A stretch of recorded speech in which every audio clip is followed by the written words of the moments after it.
I remember the crush of the ocean, a silence heavier than any scream pressing against the worn steel of the hull, and I knew as the Soviet submarine B-59 slowly sank into the lightless depths off the coast of Cuba that we were not just submerged, we were suspended in the very eye of history's storm, a place where the smallest sound could shatter the world forever. The air I breathed was thick, metallic, stale, with the sweat and fear of men who had been sealed in this cigar-shaped tomb for weeks, operating under a darkness more profound than the deep, the darkness of nuclear dread. We were not sailors, we were fusers, and the American surface fleet, pinging relentlessly above us, played the role of the careless match, striking again and again. I watched the faces of my comrades' pale masks under the low emergency lights, slick with the heat that radiated from the engines, and the frantic circulation fans, men who knew they carried within the torpedo tubes the power to end the civilization their grandfathers had fought so desperately to save just 20 years earlier. The year was 1962, but the tension felt like the final agonizing days of the war that was supposed to have ended all wars. Only this time the enemy was not a political ideology across a border, but a single catastrophic mistake.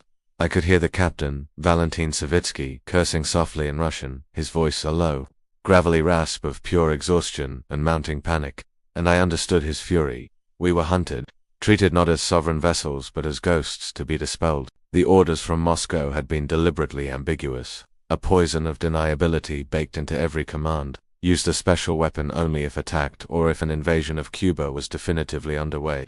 But out here, separated from the Kremlin's sanitized war rooms by thousands of miles of cold, mocking water, attack and invasion were merely philosophical concepts. The Americans, in their frantic effort to force us to the surface for identification, began dropping practice depth charges, more concussive charges designed to signal, to intimidate, to crack the nerves, but not the hull. I felt the first one as a monstrous shuddering blow that resonated through my bones, a terrifying gong of doom.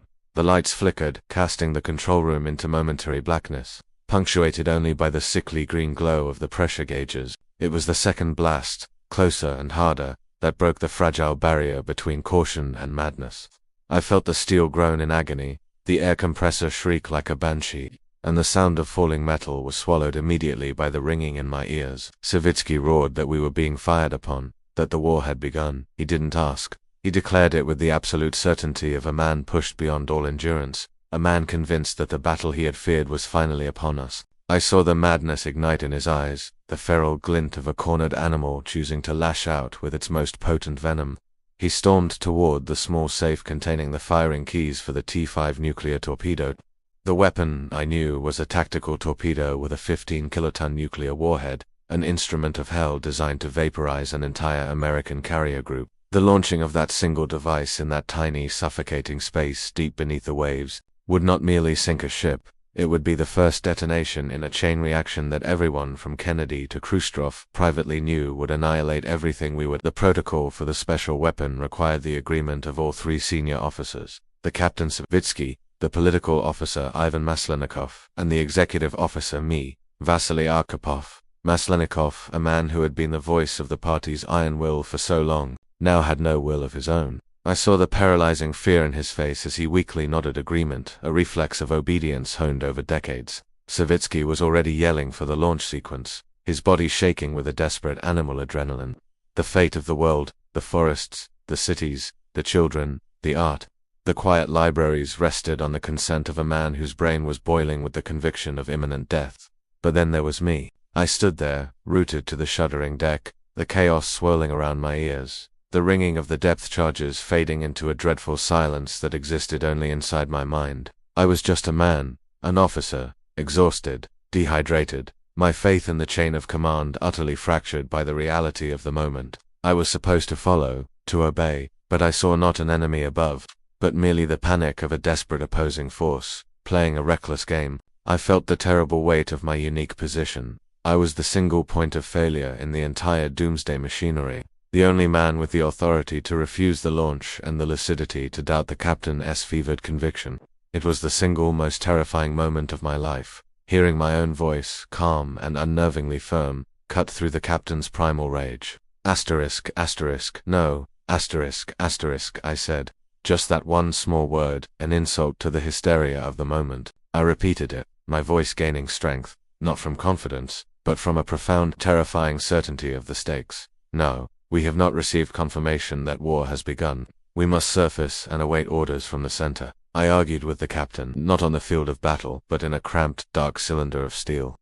Fighting not the Americans, but the catastrophic human instinct for preemptive annihilation. I forced them to see the logic that the Americans, using practice charges, were trying to warn us, not sink us immediately, that if war had truly begun, the explosions would have been final and deadly, not merely concussive. The argument lasted, perhaps, 20 minutes, but to me, it was an eternity, a lifetime lived within a single breath.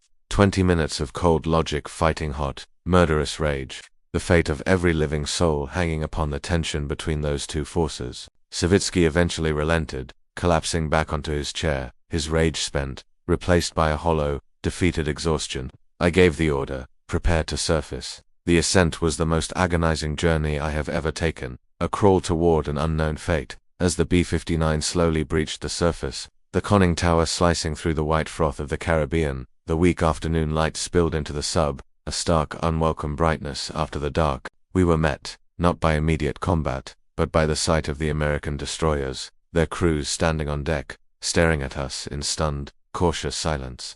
I remember watching the sun set that evening, a brilliant blood-orange spectacle painting the endless ocean, and I thought, this beauty, this world of color and air and light, still exists. It was still there because one man, deep beneath the waves, in a suffocating pocket of steel, chose silence over thunder. I carried that silence, that terrible, monumental weight of the unlaunched weapon for the rest of my life. It was not courage, I found, but simply the refusal to participate in the final, ultimate act of surrender to fear. And sometimes, even now, when the world seems to forget the abyss it once peered into, I still hear the hollow gong asterisk of those depth charges, a reminder that the edge of annihilation is not a political negotiation, but a single, desperate breath held by one human soul.